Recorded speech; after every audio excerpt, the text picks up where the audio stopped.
So, hello, here we are back. Today I'm going to try and continue with my foray into Ironsworn, and yes, I've got the book now. It came in the mail yesterday morning, and I think I gave my post mistress quite a fright because it was the 24th of December and I had had a very late night, and basically she rang the bell at 8:30 in the morning and I just literally fell out of bed, didn't even have my glasses on, trudged down, heard 3 cats away from the door, opened the door and I said, "Ah, mail." And she said, "Yes, mail, happy Christmas." She must think that I'm a total moron.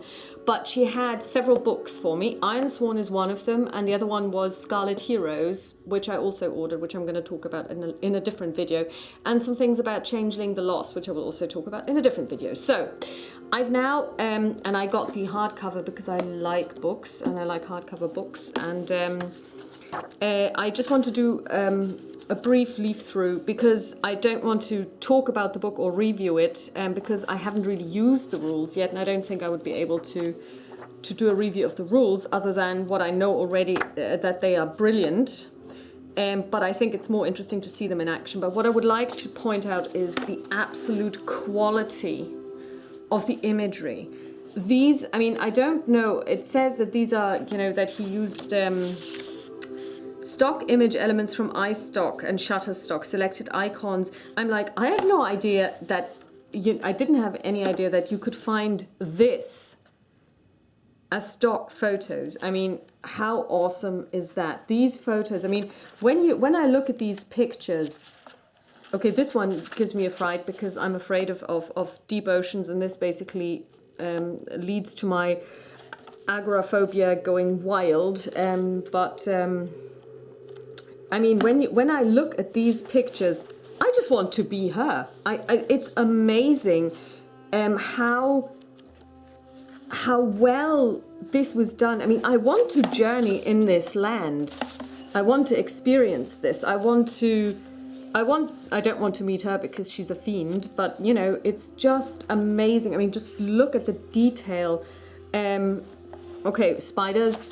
If you're afraid of spiders, look away. But I mean, look at the bear. He's an elder bear. Wolves.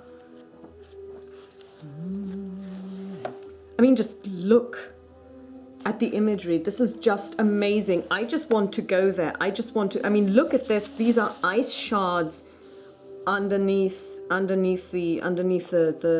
snow. It is just absolutely incredible. The pictures just plunge you so deeply into this world, even if you don't decide to play in the Ironlands, which I'm not going to. You just feel that these are real people and you just want to be them. And I think this is, I mean, in addition to being an excellent rule set, and I've read the rules now completely, and I've played so many different RPGs that I can actually tell if a rule set is good or not, and this one is brilliant. But the detail and the love that Sean Tompkin put into putting together the rules, but also providing these really evocative pictures, it just gels. It's, as we say in German, aus einem Guss. It just gels so well. You've got a rule set which supports the world, and you've got the imagery which supports the world, and then you've got your own lore that you can either come up with or you can use the lore in the world, and they all come together in perfect unison. I mean, if this was music, it would be a symphony. So, but what I said I was going to do was I was going to use the rules of Ironsworn to play in the Land of the One Ring, Middle-earth. So, and I said I was going to play somebody from Bree, to be more precise from Archet, and I created the character the other day, and her name is Fern Foxglow. And I have now decided, because now that I've read the rules, with regard to, you have to have, and it says so in the book, when you create your character, that's on page 31,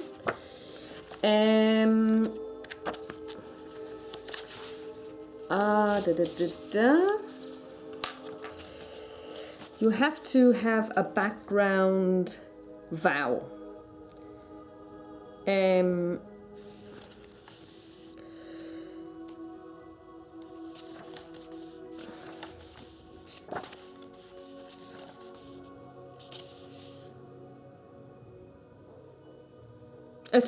Background bonds, 36. So as you build your relationships and complete quests in the service of others, you create bonds by making the forge a bond move.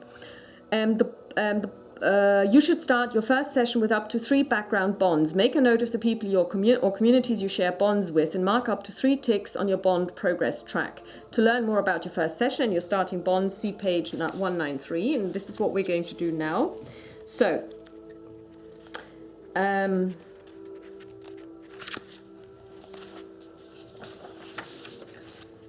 when you create your character, you give yourself a background vow to represent a primary motivation or ultimate goal.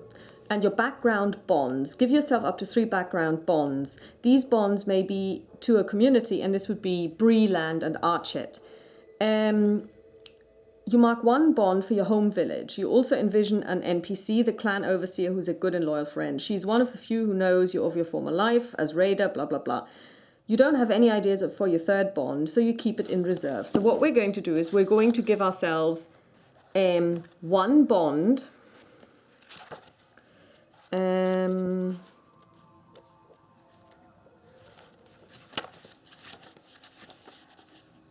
for Breeland. I'm a Breelander. 1, 2, 3, 4. And then I've got 1 to my family. The Foxgloves. The Foxgloves. I don't have a 3rd one yet. So I'm going to read you some background about Fern Foxglove of Archet. Fern Foxglove is from Archet. As a hunter and warden of the old Chetwood, she has been trained to ensure that no evil should come from the Midgewater marshes and enter Breeland. Her twin sister, Fay Foxglove, was on the same path, until one day she did not return from one of her patrols to the north of Archet. So what I'm going to do now is my first vow will be to find said sister. So find Fay Foxglove. I keep calling it Foxglow. I don't know why. And that's going to be a dangerous one. I don't know if it's formidable just yet. I think it's going to be dangerous, but it is what I'm going to do. So we'll just have to check where we are with regard to... Yes, we're at 5. Yes, okay. So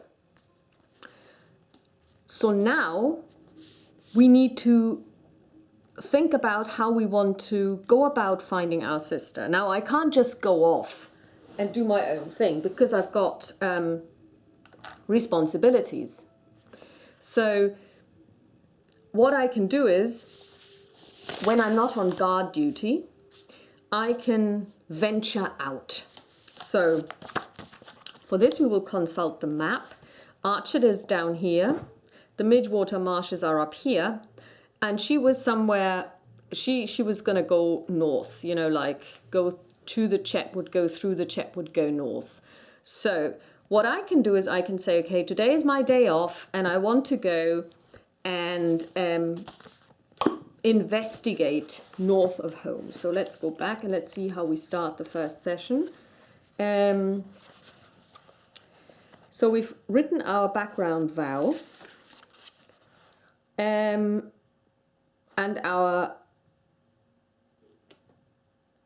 inciting incident is the disappearance of our sister.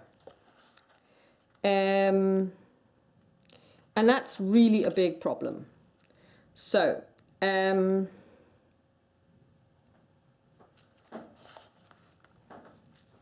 set your quest in motion as a response to the inciting incident, make this move. This is swear an iron vow. So for this, we have to go to page 98. So now we're going to start die rolling. Okay, so when you swear upon iron to complete a quest, write your vow and give the quest a rank. Then roll plus heart, and if you make this vow to a person or community with whom you share a bond, which I do, I make it both to my family but also to Archet itself, I will have to see what I can do, and I get +1. Okay, I'll have to check.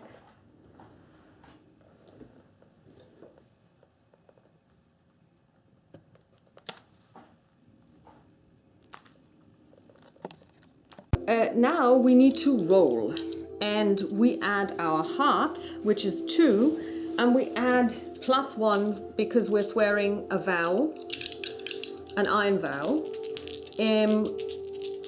for a community that we have a bond with.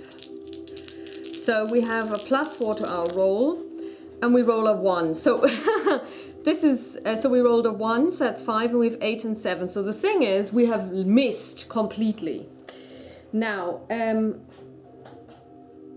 on a miss, you face a significant obstacle before you can begin your quest. Envision what stands in your way. That's interesting because I don't understand why anybody would not want me to do this. So let's take this to the next step and let's ask the oracle. And let's see what kind of oracles we've got. Theme, location, no, that won't do. Action, coastal waters, settlement name, quick settlement name, generator, settlement trouble. Okay, let's try settlement trouble. Maybe something is keeping me away from this because something else happens. So we're gonna, whoops, roll a D100 and we'll see what happens. And we rolled a 54. So this is starting off nicely, isn't it? Allies become enemies.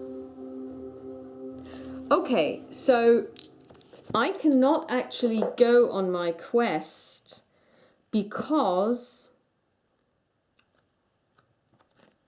someone we thought was an ally has now turned into an enemy. So what we're now going to do is, it means we cannot go and find Faye Foxglove, but what we will do is we will check what we can do in Bree and surroundings. There's a place called Forsaken Inn. Let's see what the Forsaken Inn is.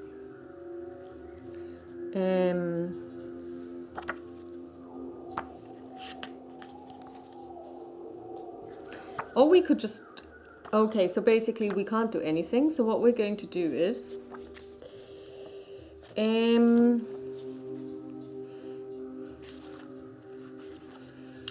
we are going to...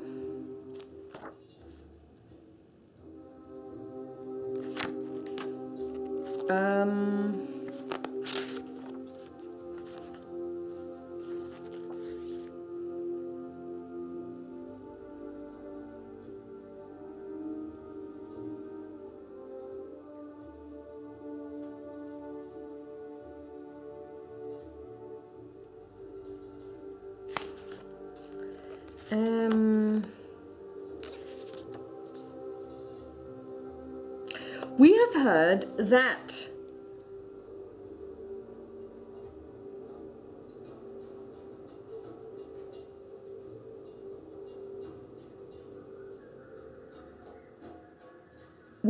that a ranger of the north has been murdered.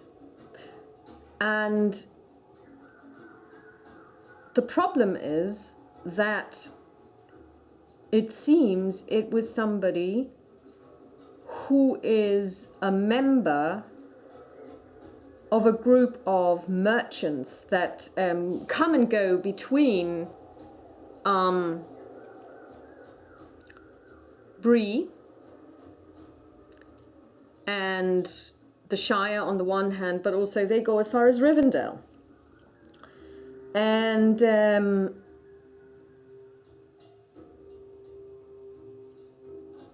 we need to find out what happened, because the murder happened at the Forsaken Inn. And there we discover that something is amiss at the Forsaken Inn. I'm trying to find a way to actually make this work, because this is one thing that I found a bit weird when I read the rules, that you make a vow, you know, like you have the inciting incident that makes you do something, and then suddenly you can actually miss on this, which when I first read this, I was like, okay, so, but that is basically my mission. What if I don't manage to swear that vow?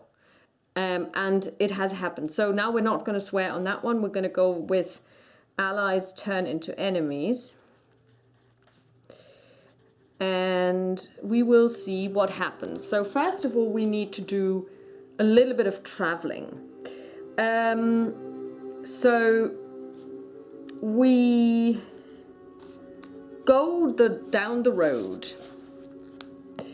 And that's pretty much normal traveling, but things may not be the way they seem, because, you know, things have turned sour.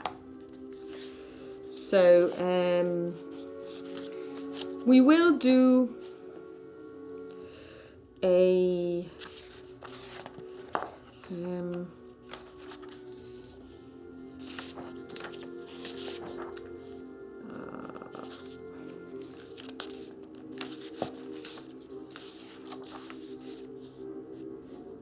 we will undertake a journey.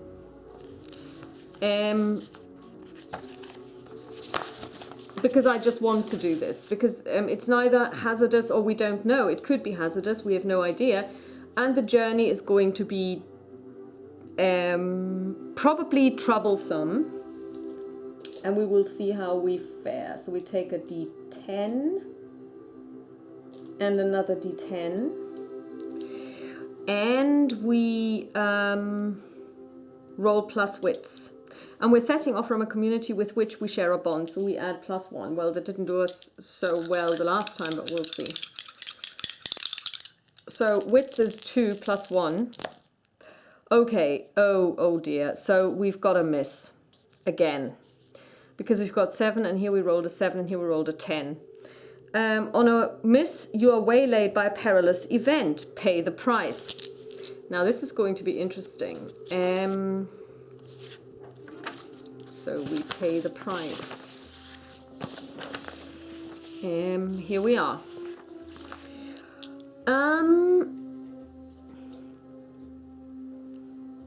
And I think I don't even need to roll, because I know what the most negative outcome is.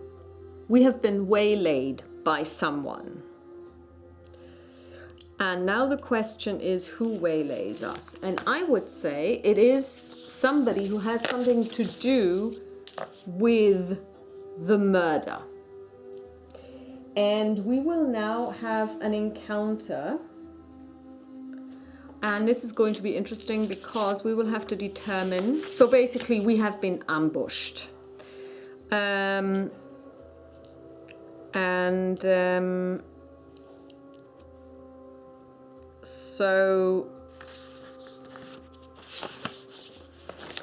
for this, we have a combat move.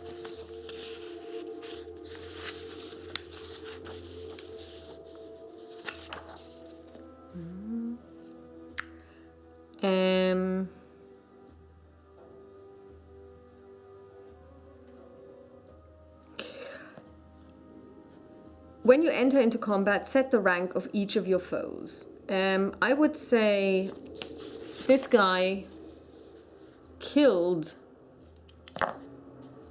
a ranger, so he is probably dangerous. So now we would need a progress table. Yes, and here it is. So he's dangerous. He's a human being. So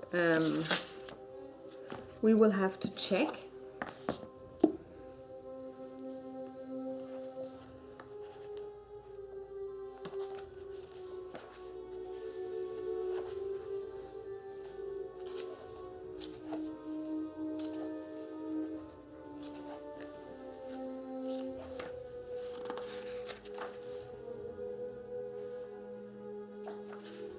He's probably a raider. Yeah, so we're just going to call him dangerous. So it means he does 2 harm.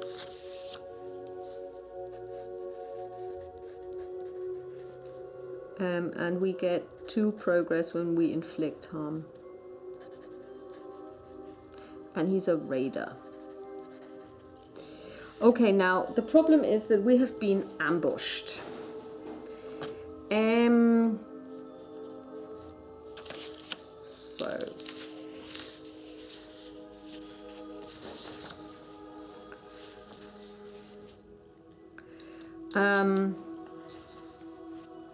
We roll plus wits.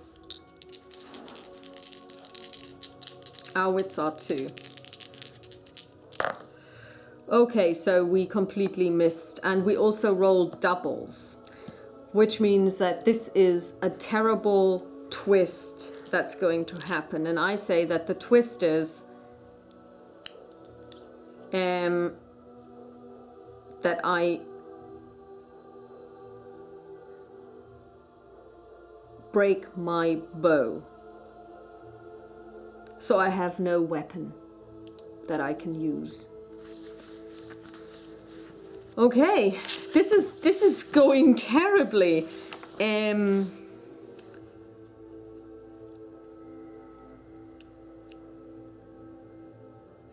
Okay, so let's pay the price.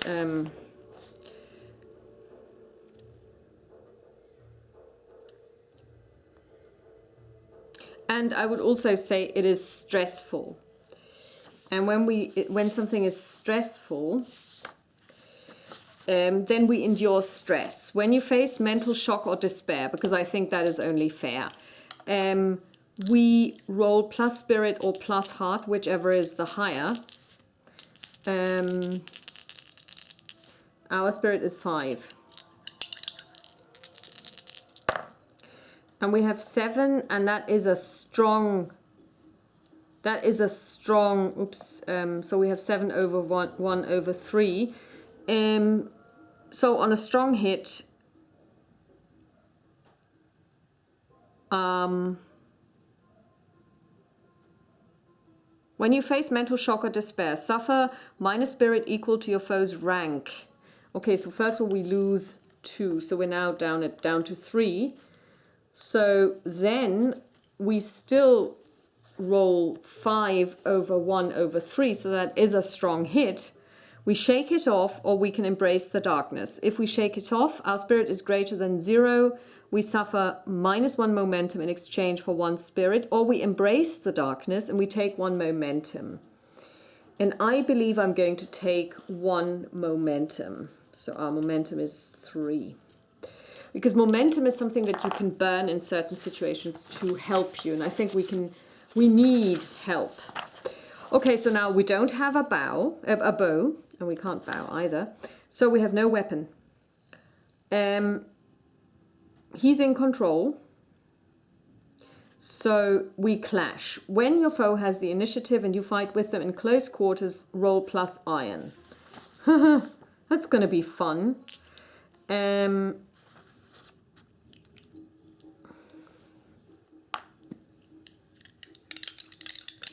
And I think I want to burn momentum. And now we can see how good the index really is. Burning momentum. It's there, page 12. Burning momentum is a powerful option to build on your success and deliver a decisive result or avoid dire failure. When you have positive momentum, after you roll your move, you may cancel any challenge dice that are less than your current momentum value. Okay, let's see. Oh my god, we roll 3 plus iron is 4. So we have, okay.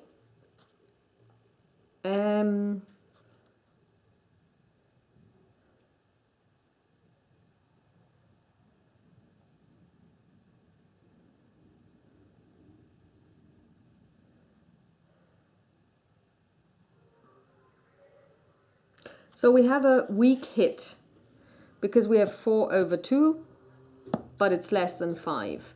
So we inflict our harm, but we then pay the price. So we do 1 harm. So we do 2 progress. But we also pay the price. And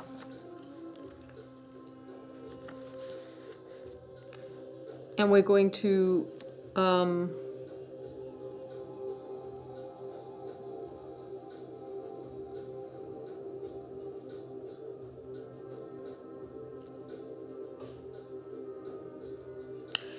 when I look at this, I think I will make a decision. Either it's harmful or it's stressful. On a 1, 2, 3, it's harmful, and on a 4, 5, 6, it's stressful. On a 3, so we take harm. He does 2 harm, so we take 2 harm.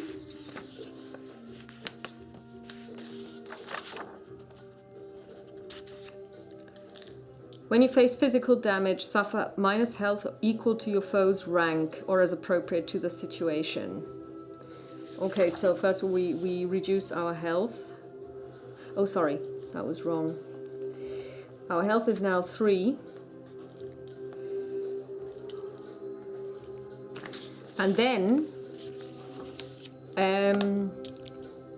we roll plus health or iron, whichever is highest. In our case, that's health. Okay, we rolled a 7.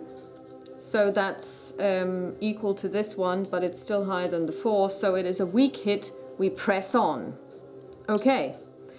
So now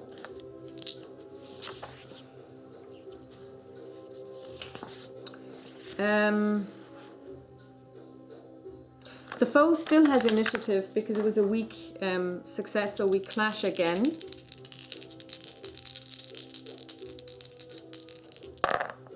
Oh dear.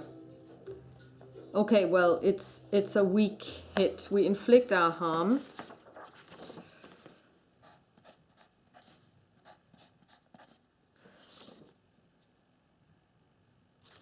No, we actually just did 2 harm altogether.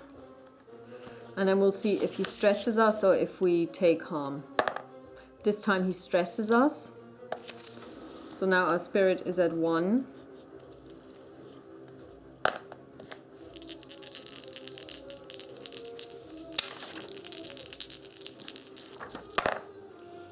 Okay, we rolled a 7. That's a bad miss. Okay, that's terrible. Jeez.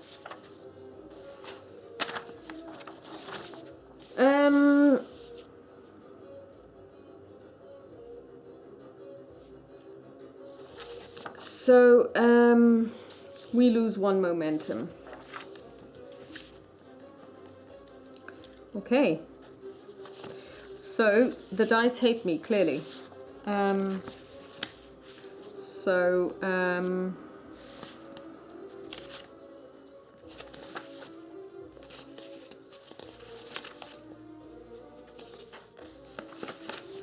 We're still clashing.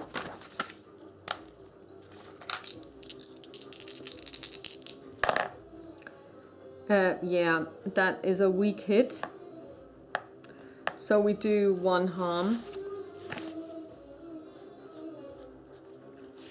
We'll see if he stresses us or does harm. He does harm. So we lose 2 health.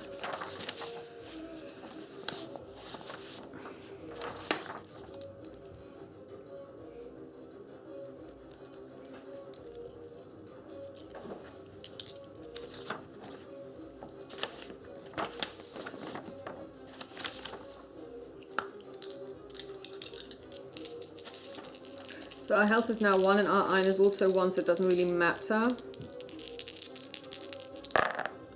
Okay, it's a miss. We suffer -1 momentum.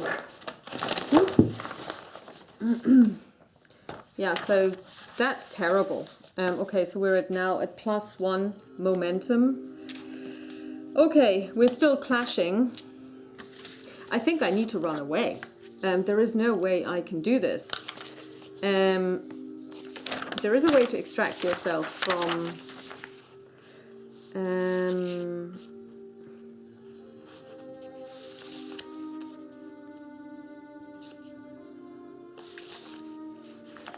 And I think that was face danger. Eep, eep, eep.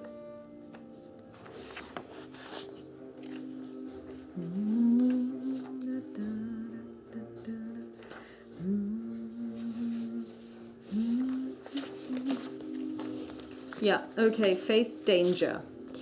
When you attempt something risky, we are fleeing. Meet Hugo, he's the new guy.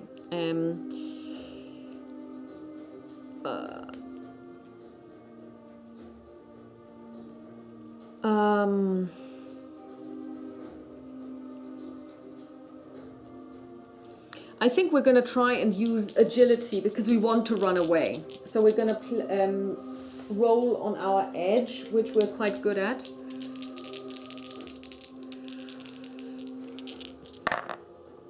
Oh God. That's... Oh no, actually, we managed. We have 7 over 2 doubles. So first of all, we succeed in a strong hit. We are successful. We get 1 momentum, but we also have a positive twist in this case because we rolled doubles. So I will say that the positive twist is that I come upon another Breelander who can help me because I need to go home and I'm really broken. Oops. And I find somebody who can... I gain 1 momentum, that's number 1.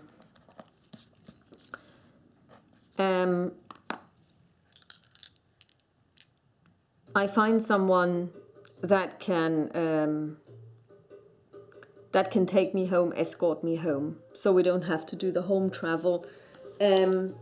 So, I mean, I have to say that this is really terrible because this is our first session.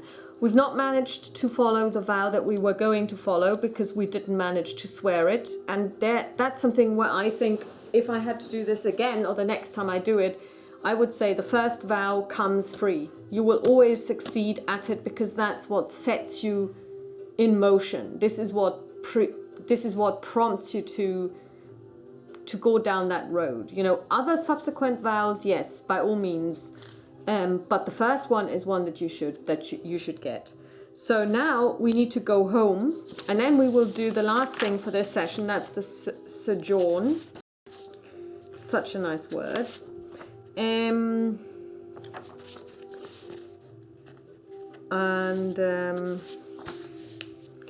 So we never really passed this one.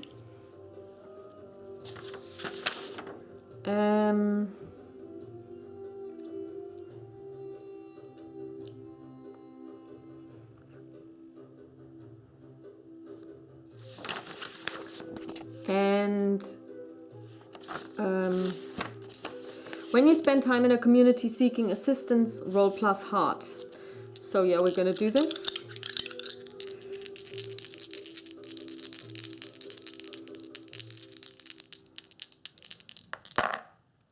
Okay, we rolled a 4. Okay, so plus...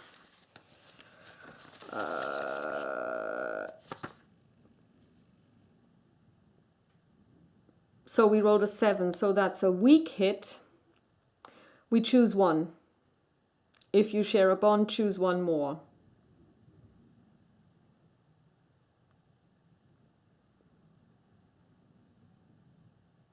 So we get to choose 2. We're going to recuperate.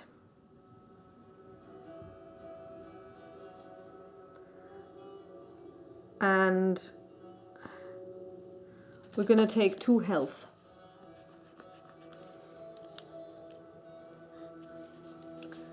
And we're also going to get 2 provisions. We're not going to work on our spirit.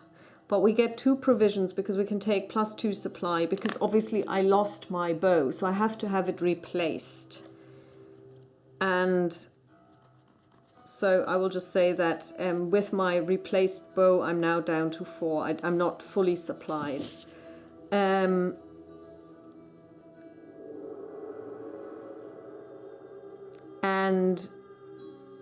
then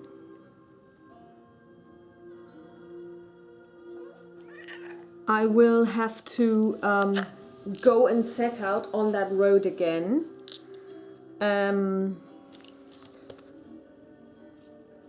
But now I'm kind of like a little bit stymied in a way, because the first time I traveled down a safe road, I managed to run into trouble. So how can I avoid this? Well, I could say that now I know that the road is being watched, so I'm going to maybe loop away and not follow the road. And there I would like to be able to do sojourn one more time to plan. And I wonder if there is a way, if there is a mechanic, like you have it in the One Ring, that you can go and say, I'm going to plan my journey to make it less likely that something terrible will happen. Because if this is not the case, then it means you're always at the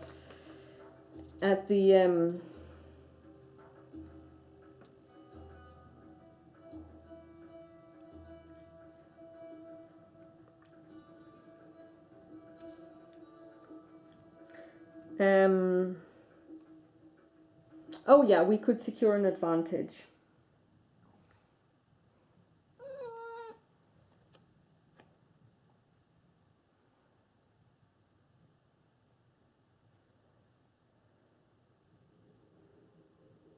Or we could do gather, well, I mean, not gather information, because people obviously didn't know that the road was being watched. We found out by ourselves.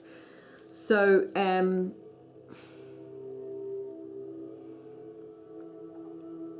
yeah, but I guess, okay, well, you know, if I then decide to strike off into the wild, it's going to be dangerous.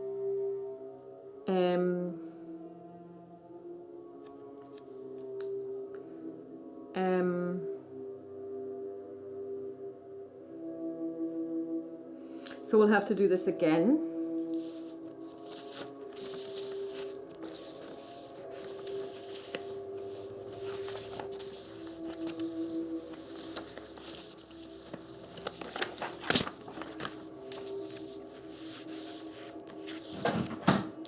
I think I should have marked the first journey as well. So this is going to be dangerous.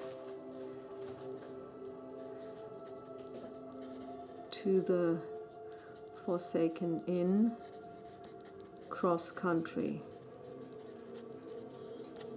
So we will have to roll, but I do want to secure an advantage.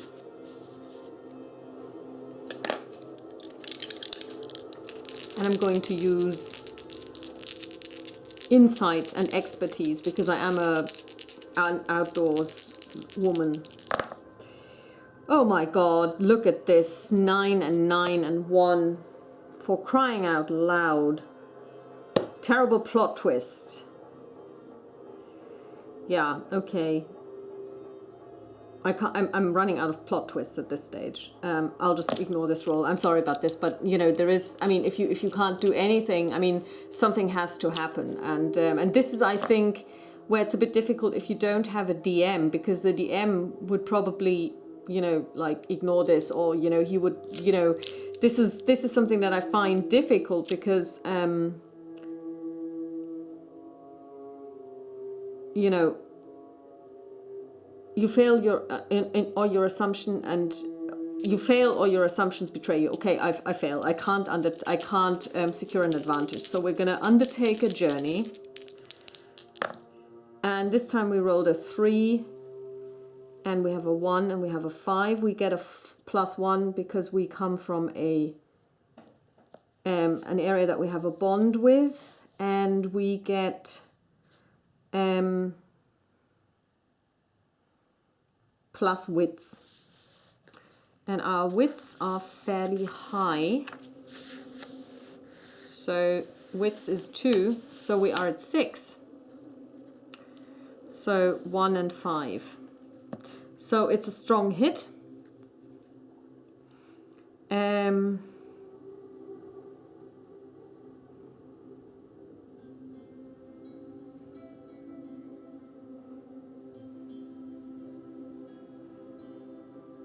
And we're going to mark progress. So we've basically looped away to the north.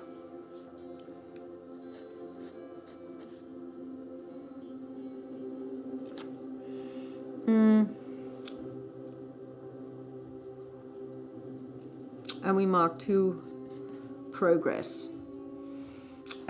So we've looped to the north. And we know this very well because the Chetwood is where we basically spend most of our time. But then it gets problematic. So looping north here isn't a problem. So we've looped up to here. But now we're going to get into the open, and that's going to be dangerous. So here we really have to kind of stealth our way. So what we're going to try and do is we're going to try and secure an advantage by stealthing our way. And shadow we're very bad at, but we'll try anyways. And we rolled a 6 over a 2 and a 1. Hoo-hoo, that was really good because it's 7 over 2 and 1, so that's a strong hit. We take control. We make another move now.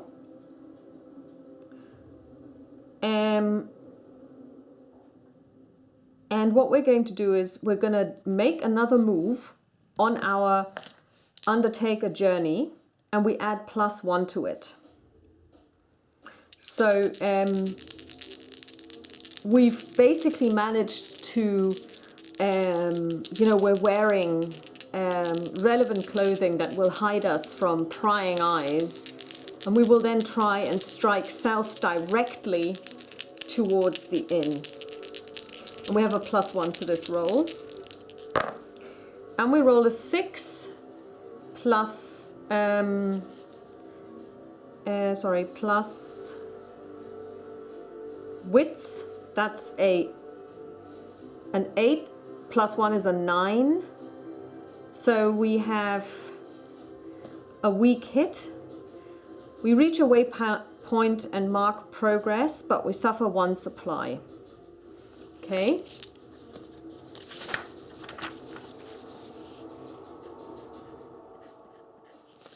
But we lose 1 supply, so we're down to 3. And I think we're going to reach our destination now.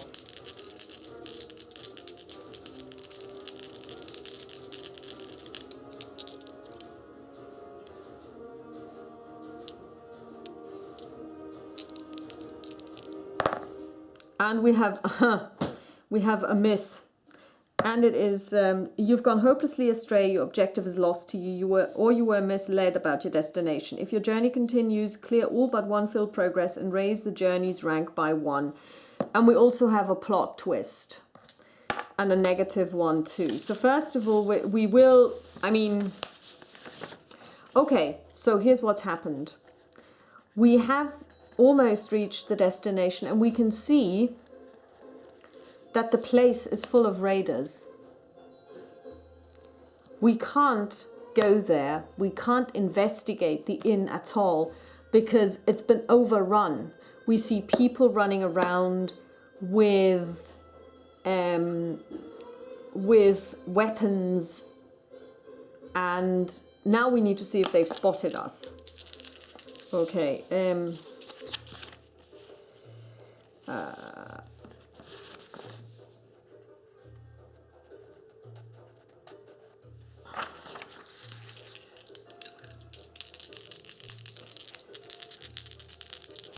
And we want to be agile, so, well, we will just try to move away quickly. And we get a weak hit.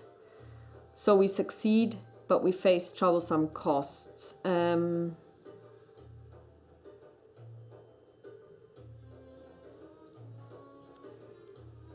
but we're stressed out, so we suffer one stress. So our spirit is now at 0.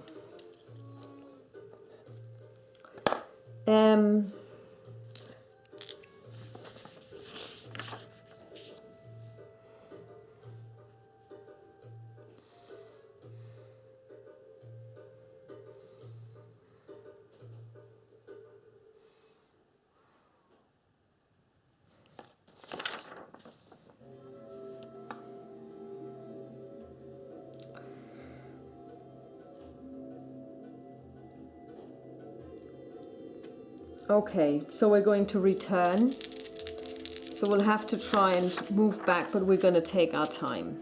So now we know where we're going because we've been there before. We have struck north, we have struck west, we have struck south.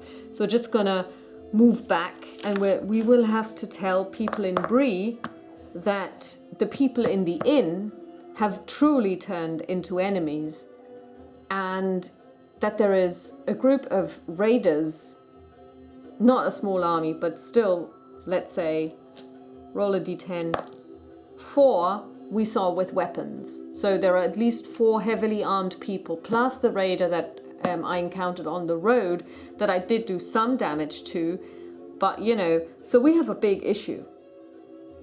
So I will have to convince people in Bree that there is trouble brewing on their doorstep. So, okay, so this is basically what I will do today, and we will see where we get with this, but I'll just have to write this up now. I hope that I will continue with Fern Foxglove. I think it's something that you really need to get used to, because especially when you do a lot of role-playing with other people, which I am, because the interaction with simply die rolling and then, you know, creating the... I mean, the problem with this is, of course, that the plot is quite... is a lot less story-driven than when you do a role-playing game with other people, because there you can tell a story, but here it's like, you know, so I decided to roll on the first journey. Maybe I shouldn't have done that, because then I would have just arrived at the inn, because arguably that's not going to be such a difficult thing. I'm glad that I rolled, because it turns out that things are really, really difficult. But then you have this, okay, so I can't do this, something else happens, and I'm not so sure about this doubles with the, oh, and another plot twist, because it can mean that you're simply overwhelmed. Maybe I'm just rolling badly, but, you know, probably statistically speaking, I'm not. So I'll write up what's happened to Fern so far, and maybe we will continue with this. Talk to you soon. Bye-bye.